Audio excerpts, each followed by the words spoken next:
गौतम अदानी पिछले साल से ही खूब चर्चा में है। देश ही नहीं दुनिया भर में यह नाम सुर्खियों में बना हुआ है। जिस अंदाज से अदानी ने दौलत कमाकर अमीरों की रेस में दूसरा स्थान प्राप्त किया था, अब उससे भी तेज रफ्तार से वो इस लिस्ट से बाहर हो गए हैं।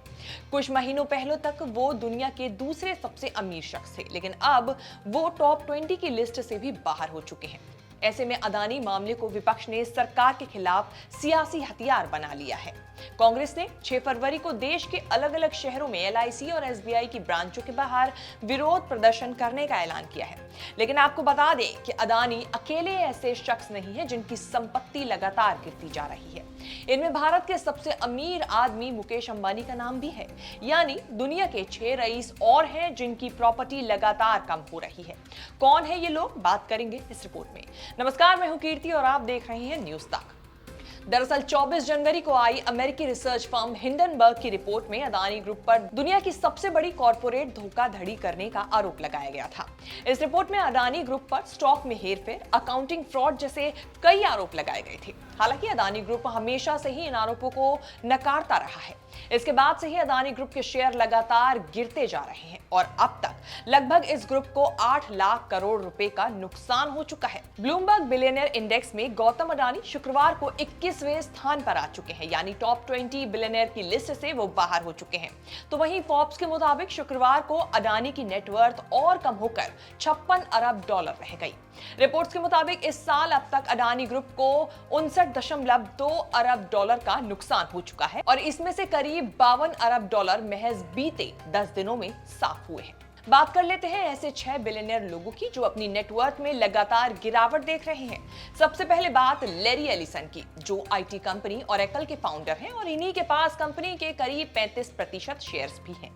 ब्लूमबर्ग के मुताबिक लैरी एलिसन ने एक दिन में $205 मिलियन यानी कि 1686 करोड़ रुपए का नुकसान झेला है।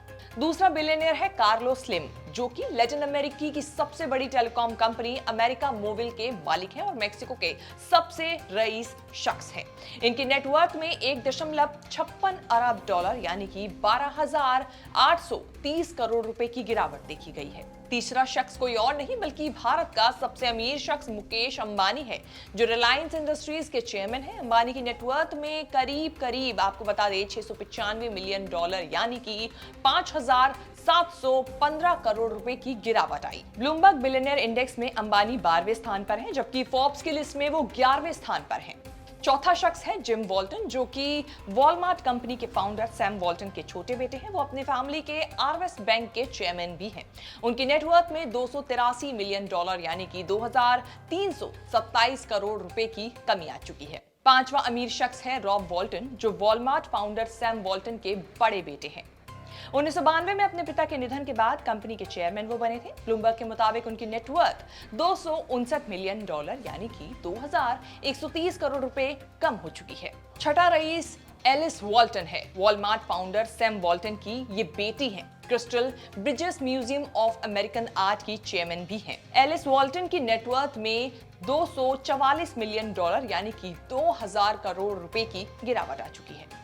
तो वहीं वापस लौटते हैं अदानी की ओर। तो आपको बता दें, अदानी को लग रहे लगातार झटकों के बीच कांग्रेस ने 6 फरवरी को देश के अलग अलग शहरों में LIC और SBI की ब्रांचों के बाहर विरोध प्रदर्शन करने का ऐलान किया है।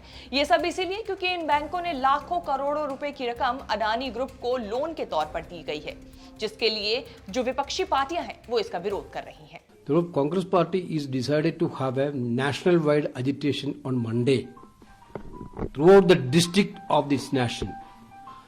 Our party leaders and workers will have a demonstration in front of the LIC's office and the SBI offices throughout the country on Monday. Adani मामले को विपक्ष ने सरकार के खिलाफ सियासी हथियार बना लिया है और इसके तेवर जो हैं वो लगातार आक्रामक होते जा रहे हैं। देखने वाली बात होगी कि बाजार के हाहाकार के बीच और सियासी चीख पुकार के बीच किस कदर ये अदानी जो ग्रुप है वो संभल पाता है।